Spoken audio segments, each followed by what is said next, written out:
What's going on, everybody? Welcome to another episode of Go No Go. I am your host, Nizam, with my esteemed co-host, Joe Rockstar. Joe Rockstar. Adam couldn't make it today, so we got to fill in. Got to stand in for my boy. Been longtime friends with Nice and Adam, and can't stand in for Adam without rocking the Batman gear. Got to shout out to you, brother. This is your show.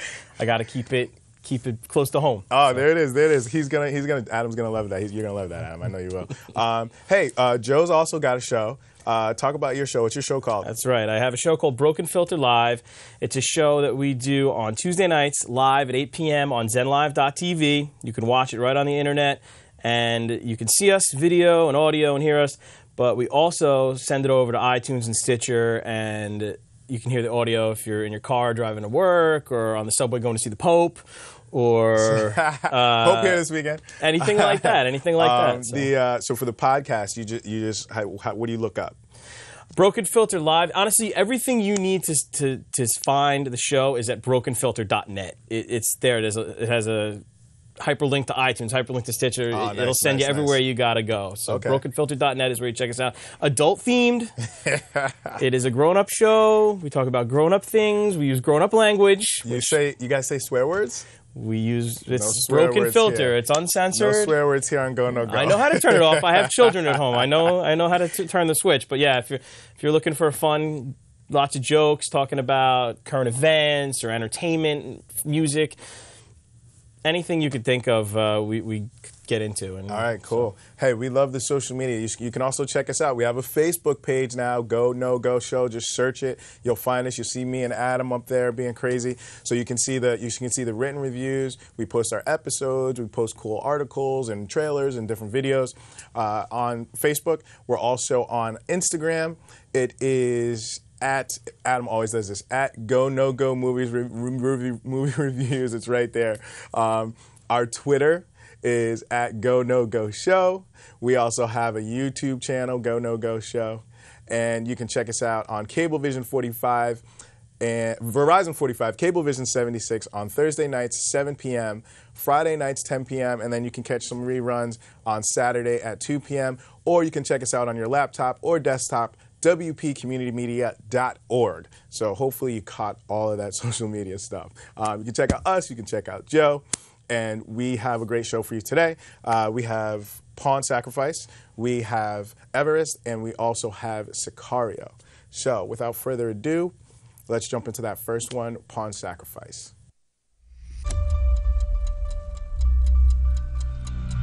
This game, it's a rabbit hole. After only 4 moves, there's more than 300 billion options to consider. We can take you very close to the edge. I taught him to move like this. He taught himself. If I take the pieces away, he just keeps playing in his head day and night. I can tell you he has great potential. American chess prodigy Bobby Fischer became the youngest ever grandmaster in the history of the game. Where do you go from here? I want to play the Russians. They're the best in the world, and I'm going to beat them all. Fischer Mania is taking the country by storm. My next guest, Mr. Bobby Fischer. Mr. Fischer, are you a patriot? There are people in high places who take an interest in any confrontation with the Russians. I don't really care about politics. You're the one man in this country who could put up a fight. Bobby Fischer is in Iceland for his match with the world champion Boris Spassky. It's the chess version of a 15-round Heavyweight prize fight. I'm not playing till all my conditions are met. I want at least 5 feet between me and the audience. It's almost like I hear their thoughts. Bobby has problems.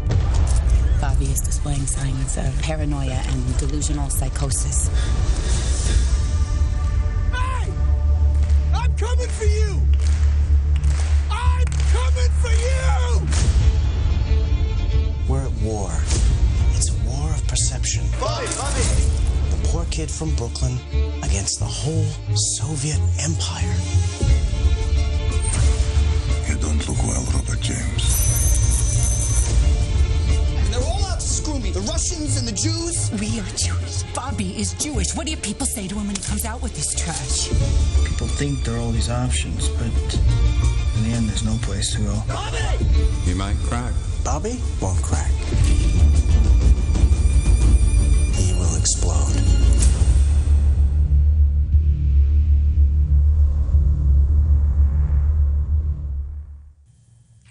Wow. Very dramatic. But once you get into the theater, it was kind of a snoozer. If you've seen Searching for Bobby Fischer, or if you're a chess player, you know about Bobby Fischer. He was a chess genius. He obviously played against the Russians. He beat a lot of the Russians. He beat the best. There's not really much else to tell about this. Eccentric genius loses mind. Another one of those. I mean, yeah, I guess there's like a bell curve. Like when you're have a high IQ, you either go crazy or you become more of a genius. I don't know. I didn't get a chance to see this one, so you're oh man, you know what? You know what? You lucked out. It was in select theaters, so it was kind of tough to see locally out here in the White Plains area. But it was. Didn't love it. It was interesting, maybe just kind of to see the story. How does it compare to the Searching for Bobby Fischer, the movie that was first based on Bobby, or had Bobby Fischer premise too? Yeah. It doesn't really like Searching for Bobby Fischer was kind of like you just kind of knew about him, and it was just like he was almost like a background character in that. I think I don't know. In this one, you get really in depth. Like they really portrayed. I don't think they portrayed him well, or if that's how he was. He was like very entitled, spoiled. Like he was like super demanding, like for no reason. So a normal celebrity today, right? And a little paranoid. I don't know. I'll keep this one short. I give it a no-go. If you're interested in chess, and if you don't know, I don't know chess to the point where I can speak it. He would speak chess with some of the people that he were traveling with him. The priest, you saw him in there. They would talk moves. I don't rook to I4 or something, like I don't know that stuff. If you're a big chess head, you may like this, but still, to spend the money to go to the theater, I would say don't do it. I would say catch it. Netflix, HBO, wait for it. It was, It was yeah, it was okay. It was okay. It was, like I said, I was a little bored. I was kind of like sitting there like, what's going to happen? You went to a late show, so you were probably trying to stay awake. Yeah. But it was, the trailer, wow, super dramatic. Like, you think like there's going to be like espionage and stuff. It's just a crazy genius who's awesome at chess, and you could wait on this one. So. Big no-go. Yeah, no-go on that one. Let's check out our next movie. It's Everest. You, my friends, are following in the very footsteps of history. Something beyond the power of words to describe. Human beings simply aren't built to function at the cruising altitude of a 747. Our bodies will be literally dying. Everest is another beast altogether. How you doing? I'm back. Doug Hansen. What do you do when you're not climbing, Doug? I deliver the mail. First mailman on Everest? Hope so. I like that. Sit down, man. Climatize. How's the weather? It's good. I wish I was with you. One day, you, me, and that little Sarah will all go climbing together. So today's the day, huh?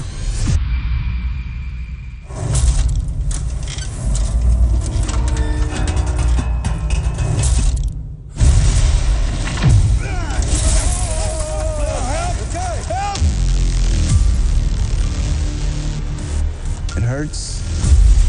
It's dangerous. Why? I have kids. They see a regular guy can follow impossible dreams. Maybe they'll do the same. I'm on the top of Everest, Helen. We made it. Go to Rob. There is a massive storm headed your way. Oh no.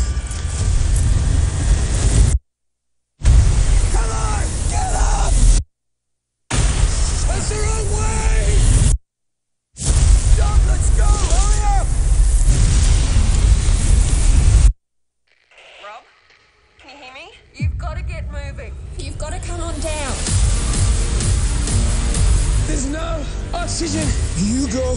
I'm done. No, I'm not leaving you behind. Come on. It's gonna take all we got. We're all getting down together. Now let's go. If anyone can make it, you can.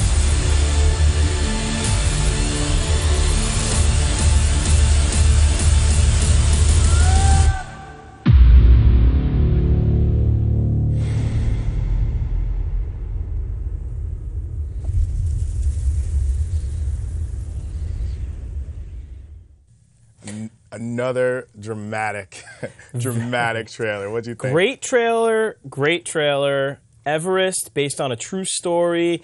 Great cast. You got Sam Worthington, Keira Knightley with a small part. You got a solid Robin cast. Wright, Jenna. Right. There was Brolin. Brolin's in that one. Gyllenhaal. There's a lot of peeps in this. I liked that. I liked the visual aspect of the movie. Visually, really great. I did not buy into the whole rest of the movie. Really? I know sometimes I don't really love these based on a true story movies because they're based on a true story, and sometimes the true story they try to sensationalize to create a movie. Yeah. And I didn't love this movie. I know a lot of people did. I didn't love it. I thought the first hour I thought was very slow when they were setting up the story to the point where they wanted to get up the mountain. They were preparing to get up the mountain. They were building the character development between the characters. Right. And I thought that first hour was a climb up a mountain, literally. I had a hard time keeping focus. Right. But you said you didn't see it on you didn't see it 3D, like IMAX, like. I will say this, and I might have had a different impression of this movie if it was I didn't see it in IMAX. If you went to see it in IMAX or IMAX 3D or the biggest possible venue with the loudest possible sound, you definitely, and that's proof that you get a better experience out of those kind of theaters, because I did not love it in a normal standard definition situation. I don't 100% disagree with you. Super irresponsible.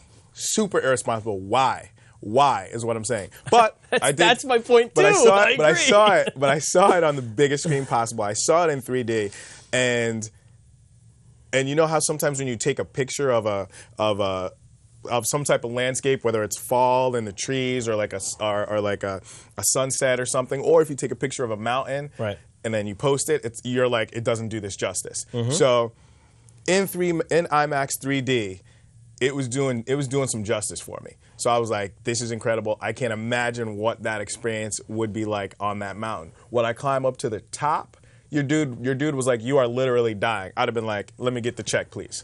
Yeah. But it was I liked the cast. I liked the individual stories that were going on. Super irresponsible. I don't understand. Like, can I jump in with something? I won't run a marathon. You know what I'm saying? Like, I'm definitely not. The guy in the trailer is talking to his wife who's home pregnant. The whole first half hour of the movie, they talk about how dangerous Everest is. They're like, 50-50 chance you're going to die. These guys are talking about how they climb Everest all the time. This is like they're like riding a bike up and down the Bronx River Parkway like Nice does on Sunday. This is their Sunday bike ride. Oh, it's just to climb to Everest. I need oxygen. I might die. But this guy's calling his wife and telling, oh, I love you. I can't wait to meet this baby. And the whole time, I'm as a family man, I'm watching it going, what the hell are you doing? Just get off the mountain. Just stop it. Go home. Have your baby. Be a responsible adult. Just cut it out now. So yeah, that was another aspect that really it seeded me in a place of dislike or discord right off the bat. And it's based on a true story. That too. Oh man, like you would think as much as these guys have climbed Everest and gone to the top, you think that they would make it, or it would just through the time of doing it, it would be made more safe. Mm-hmm. You know, it would be safer. Each time you go up would be safer. But there was a line in there, and they were like, I totally forget. I should have wrote it down. It's like Mother Nature, like you can't control Mother Nature, or something like that, or like Mother Nature has no mercy. Wins every time, or something like that. And it's just like, knowing that, Mother Nature is just untethered and like it's 50-50 shot you're going to make it,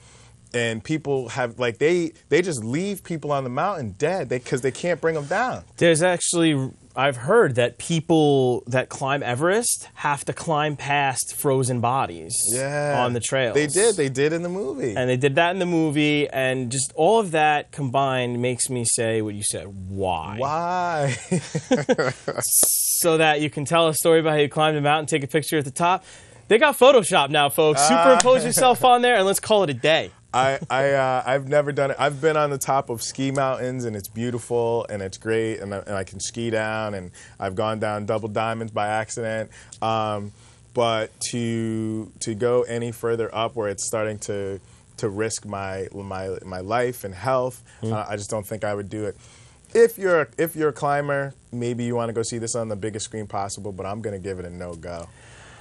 I agree. I would say if you're into that sort of thing, and like you had said with the chess, with the lingo too, they were talking old climber lingo. Yeah, it gets confusing. And they got me confused. I'm going to have to say, unless you're going into IMAX 3D and you're seeing it in the biggest screen possible, no go. There's definitely some amazing like settings and scenes, and like sometimes you're looking at this huge landscape and you're like, where are the people? Oh, they're right there. You know. But. Yeah. Overall, I'm gonna agree with you, Nice, and say no go though. So. All right. Let's move on. Moving on. We have Benicio del Toro, Emily Blunt in Sicario.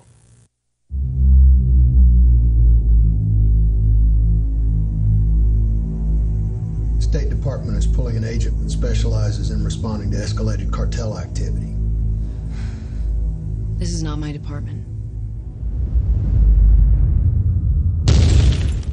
FBI!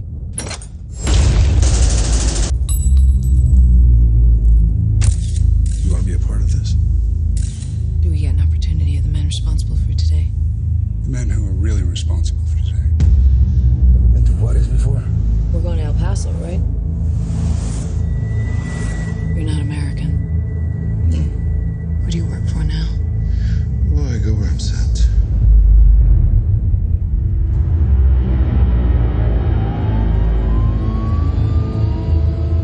Every day across that border, people are killed with his blessing.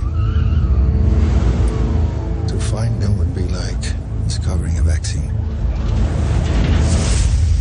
Nothing will make sense to your American ears. But in the end, you will understand. Spotter vehicle, left lane. Spotter vehicle, 9 o'clock. Get your weapon out.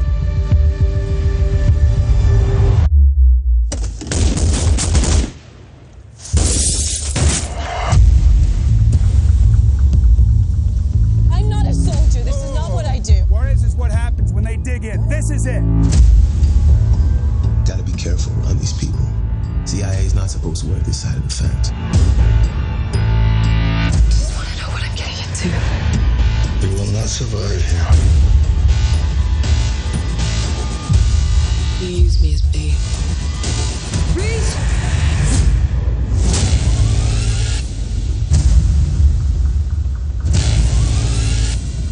You saw things you shouldn't have seen. He works for that composition. Providing a measure of order that we could control. I'm going to tell everyone what you did. That would be a major mistake.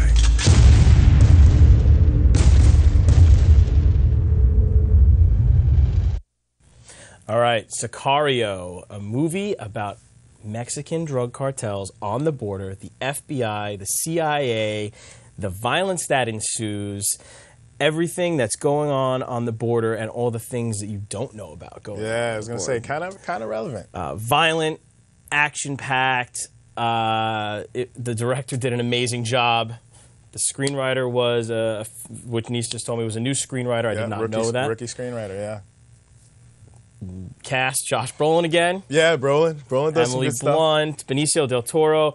All the performances I thought were on point. It's tough sometimes in action movies like this, crime drama / action movies, to get deep performances, I guess, from a cold-blooded killer. Benicio del Toro's part. I don't know, man. He's good. And Go ahead. I thought Emily Blunt. I've loved her since Edge of Tomorrow, where she was like the savior or whatever. This movie puts you on the edge of your seat. The body count is ridiculous. It's very graphic. I was gonna say graphic is an understatement. Yeah. I mean, the body count is endless. But I feel like if you look a little deeper into this movie, like it's relevant. There's a lot of stuff going on. Like everybody had an agenda. You know what I'm saying? There's politics in this. If you've ever read the book Confessions of an Economic Hitman, these are the real hitman. So when the economic hitman goes in and tries to take down or do whatever they have, buy out these third world countries, when that economic hitman doesn't work and indebt these countries to the United States, they send in guys like Benicio del Toro or Brolin or those type of people. It's funny you say that because I read a few things about this movie after I watched it, and the director was trying to create a scene that got a point across to the American public that this could be anywhere. This could be the border of Afghanistan.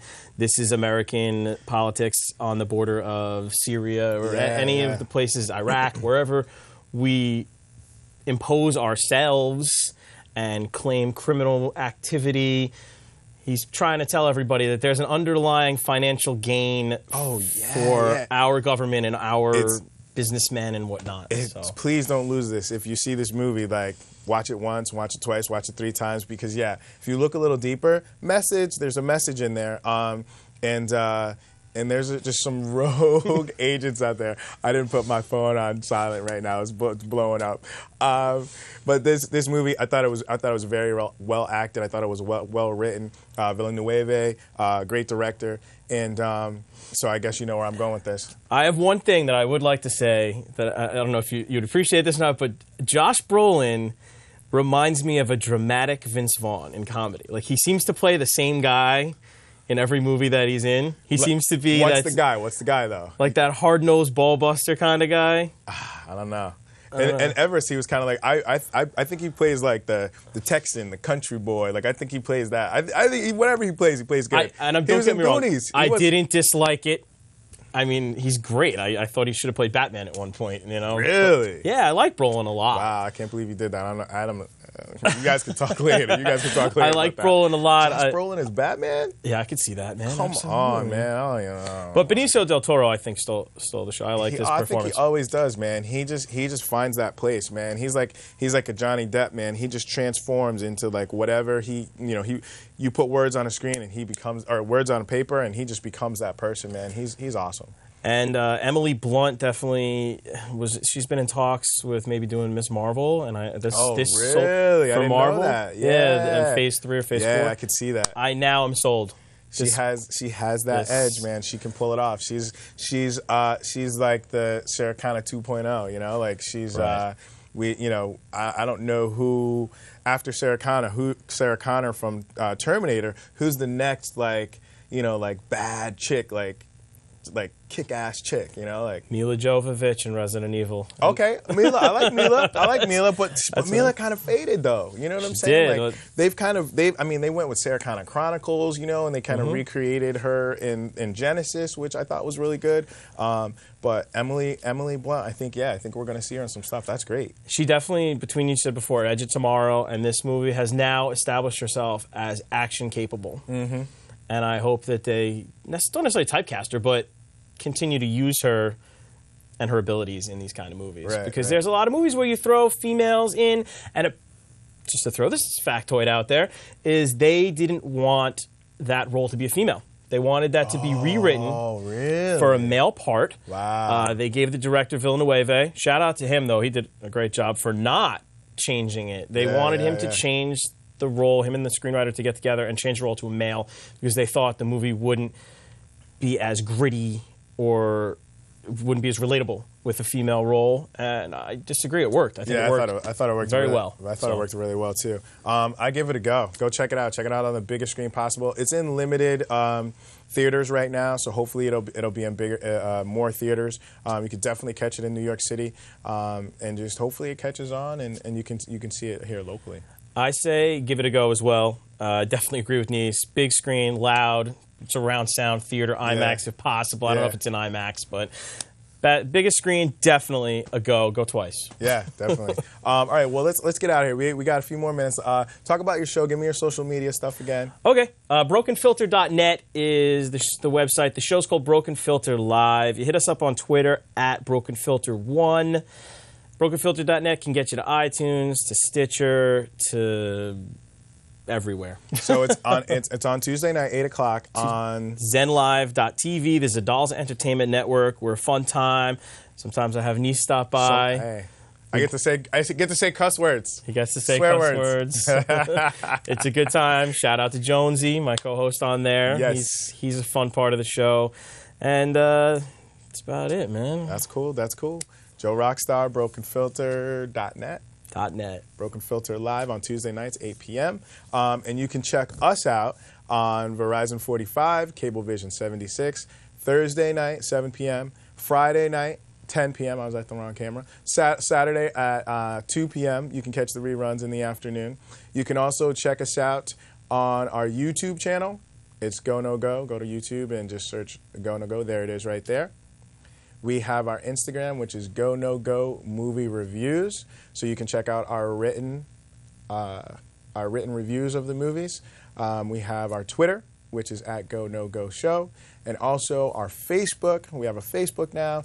Go on Facebook, search GoNoGo. We post our trailers. We post our written reviews. We post our shows, and just cool stuff, different cool stuff we hear and see in the field of film and movies and stuff like that.